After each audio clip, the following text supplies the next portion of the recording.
नमस्कार, आपके साथ मैं हूं सुजाता कुकरेती। आप देख रहे हैं अपना फेवरेट शो महाभारत। और महाभारत में आज बात यूपी के मुख्यमंत्री योगी आदित्यनाथ की। यूपी के मुख्यमंत्री योगी आदित्यनाथ ने साक्षात्कार दिया रिपब्लिक मीडिया नेटवर्क के editor in chief Arnab Goswami को।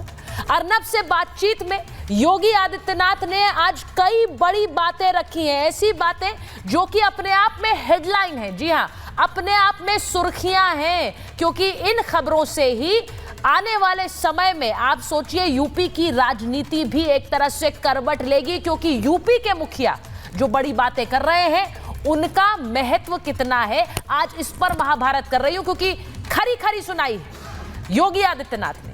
अर्नब गोस्वामी से बातचीत करते हुए योगी आदित्यनाथ ने साफ तौर पर कहा कि वक्फ बोर्ड माफिया बोर्ड है, यानी किसी भी जमीन पर अपना कब्जा जमा लेना ये सिर्फ माफिया करते हैं और इसीलिए वक्फ को खत्म करना जरूरी है। आज इस पर महाभारत कर रही हूं। क्या वक्फ को खत्म करना है, सिर्फ संशोधन नहीं। योगी आदित्यनाथ ने संभल पर भी अपनी बात रखी। उन्होंने कहा कि किसी भी तरह के पूजा स्थल पर उसको तोड़ना, उस पर कब्जा जमाना, इसके मैं खिलाफ हूं और इसीलिए कैंसर की सर्जरी जरूरी है। महाकुंभ में घर वापसी की भी बात हो रही थी, उस पर भी योगी बोले। उन्होंने कहा कि घर वापसी का मैं पक्षधर हूं। यूपी के मुख्यमंत्री कह रहे हैं घर वापसी का मैं पक्षधर हूं। लेकिन सबसे पहले जो सबसे बड़ी हेडलाइन बनकर निकली, वक्फ बोर्ड नहीं माफिया बोर्ड। पहले ये सुनिए। आपके जो विरोधी हैं महाकुंभ पे या तो चुप है, कुछ कह नहीं रहे, खुलकर समर्थन नहीं कर रहे, या तो फिर वक्फ के साथ खड़े हैं जो कह रहे हैं कि कुंभ उनकी जमीन पे हो रही है। तो मैं चाहता हूं कि आपने बटेंगे और कटेंगे की बात कही, अपने प्रतिद्वंदी जो है, आपके जो ओपोनेंट है, वो जैसे स्पिन देते हैं। और दूसरा उसके साथ जुड़ा सवाल, क्योंकि आप इस पर विस्तृत तौर से कहे, सवाल लोगों के मन में यह भी है योगी जी कि यह समागम होगा, एकता होगी, क्या महाकुंभ के बाद में एकता रहेगी? क्योंकि जिस तरह से राहुल गांधी, अखिलेश यादव, तेजस्वी यादव जाति जनगणना की बात करते हैं, सिर्फ जाति की पॉलिटिक्स करते हैं, क्या 100 करोड़ हिंदुओं की एकता महाकुंभ से एक तरह से फिर से जागृत होगी? क्या उसको और बल मिलेगा और रहेगा उसके बाद? क्या जाति की पॉलिटिक्स खत्म हो सकती है देखिए महाकुंभ के बाद? देखिए, देव और दानव, सुर और असुर, ये हमेशा से इस धरती पर रहे हैं और सबको रहना चाहिए। जोड़ने वाले लोग ये मानव परंपरा में हैं, तोड़ने वाले लोग दानव परंपरा को मानने वाले लोग हैं, उनके अनुयायी हैं। तो दानवों ने हमेशा तोड़ा है, वे आज वही बात करते हैं। जो लोग भारत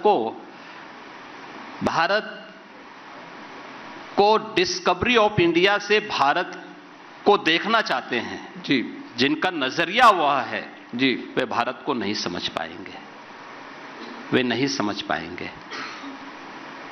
जो अपने को एक्सीडेंटल कहते हैं वे भारत को नहीं समझ पाएंगे।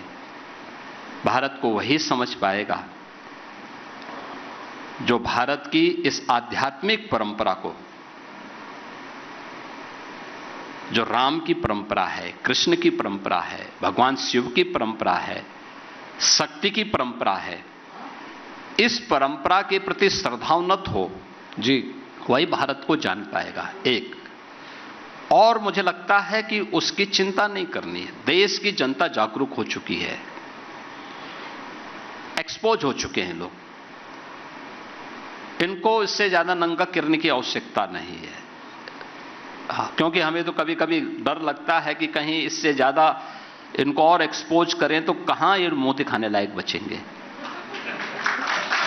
कहीं नहीं बचेंगे। एक दूसरी स्थिति है, जहां तक आपने वक्फ की बात की है जी, मैं तो कभी कभी आश्चर्य होता है, ये वक्फ बोर्ड है या कोई माफियाओं का बोर्ड है, भू माफियाओं का बोर्ड बन गया है। अरे याद रखना, एक एक इंच लैंड लेंगे, एक और हमने उत्तर प्रदेश वक्फ अधिनियम में संशोधन किया है। पूरी 1369 फसली से लेकर के अब तक की एक एक राजस्व के अभिलेख की जांच करवा रहे हैं। और जिसको भी वक्फ के नाम पे कब्जा किया होगा उस एक एक इंच लैंड को लेकर के वापस करेंगे और गरीबों के मकान बनाएंगे, सार्वजनिक संस्थाएं, अस्पताल बनाएंगे, अच्छे शिक्षण संस्थान बनाएंगे। कुंभ में दावेदारी करने वाले लोग जी अपनी गनीमत देखो, अपनी खाल बचा लें तो गनीमत होगी उनके लिए। वो कहते हैं सवाल मेरा है, वो कहते हैं कि ये हमारी धार्मिक अधिकार, हमारी धार्मिक अधिकार हमसे कैसे खींची जा सकती? जब इनका बीज नहीं फूटा था, हमारी कुंभ की परंपरा उससे पहले से है।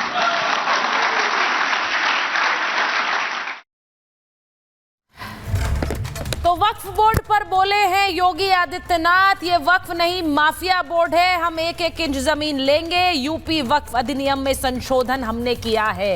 सिर्फ ये नहीं बोला है, उन्होंने संभल पर भी अपनी बात रखी है, उन्होंने घर वापसी की पर भी अपनी बात रखी है। कुंभ में घर वापसी पर मेरे साथ जो मेहमान जुड़ रहे हैं, परिचय करा देती हूं।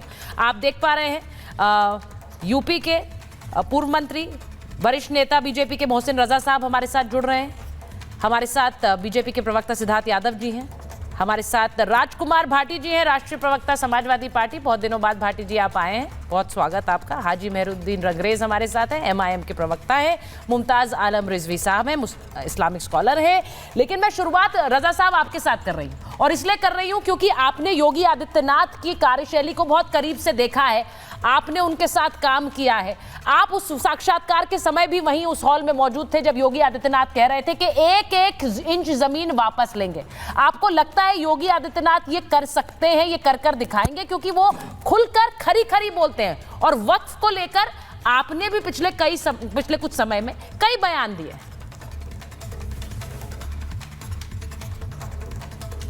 देखिए सुचिता जी, आपको बताना चाहते हैं आपके चैनल के माध्यम से सभी लोगों को कि हमारे देश के सबसे बड़े राज्य उत्तर प्रदेश में जिस तरह की अराजकता थी 2017 से पहले, उसको किसने दुरुस्त किया? आदरणीय योगी आदित्यनाथ जी ने। आज यहाँ की स्थिति, क्योंकि वो जो कहते हैं वो करते हैं, और जो बात आपने कही कि एक एक इंच जमीन लेंगे, वो अपने लिए थोड़ी मांग रहे हैं। वो एक मुखिया हैं, वो जनता के दर्द को समझते हैं, वो आम आदमी के दर्द को समझते हैं, और लुटेरों से कैसे वापस लेना है वो खूब जानते हैं। अपराधियों से कैसे निपटना है वो खूब जानते हैं, उन्हें अच्छी तरह से पता है। क्योंकि जो लोग तुष्टीकरण की राजनीति करते थे उन्होंने ये सब किया था। जो लोग संप्रदायवाद की और जातिवाद की राजनीति करते थे वो लोग परेशान करते थे आम आदमियों को। आज आम आदमियों के लिए, गरीबों के लिए, उत्थान के लिए जो उन्होंने बात कही कि हम एक एक इंच लेंगे, क्यों नहीं लेंगे? जब विभाजन हुआ उस समय जो हमारी जमीनें थी, अगर आप जिसको वक्फ कह रहे हैं, पहली चीज तो ये सारी जमीनें भारत की हैं। आप इसको वक्फ की कहिए या किसी की कहिए, लेकिन ये मान के चलिए कि ये भारत की हैं, और जो हमने दे दी थी वो भी भारत की हैं। तो भारत का विशाल हृदय, जो हमारी संस्कृति और जो संस्कार हैं, वो देने वाले हैं, लेने वाले नहीं हैं। लेकिन अगर किसी ने गुड्डई से छीन ली है, गलत तरीके से अपराधियों ने उस पर कब्जे कर लिए हैं और एक कोई बोर्ड बनाकर कर लिए हैं, तो अगर उस समय 4 लाख के आसपास आप संपत्तियों का ब्यौरा देते हैं, तो आज 8 लाख कैसे हो गई? ये उन लोगों से भी सवाल पूछा जाए जो कांग्रेस के साथी बैठे हैं, जो आप समाजवादी पार्टी के साथी बैठे हैं। ये बताएं कि इन्होंने ऐसे लोगों को संरक्षण दिया जिन्होंने गरीबों का छीना है, और आज ऐसा मुखिया उत्तर प्रदेश को, उत्तर प्रदेश की 25 करोड़ जनता ने दिया है जो उनकी चिंता करता है और ये कहता है कि हम इनसे छीन कर उनको देंगे। जैसे अपराधियों से छीनी गई, वापस ली गई जमीन जो उन्होंने गरीबों से छीनी थी, उनको वापस देने का काम मकान बनाकर किया है।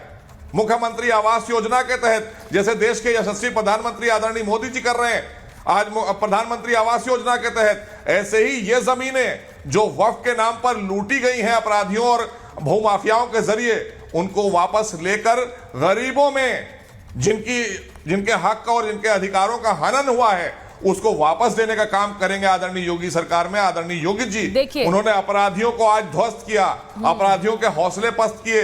पहले यहां से लोग पलायन करते थे, आम आदमी पलायन करता था, व्यापारी पलायन करता था। जानती हूं कि अभी कुंभ की बात चल रही है, पलायन कर रहा है या परलोक में जा रहा है।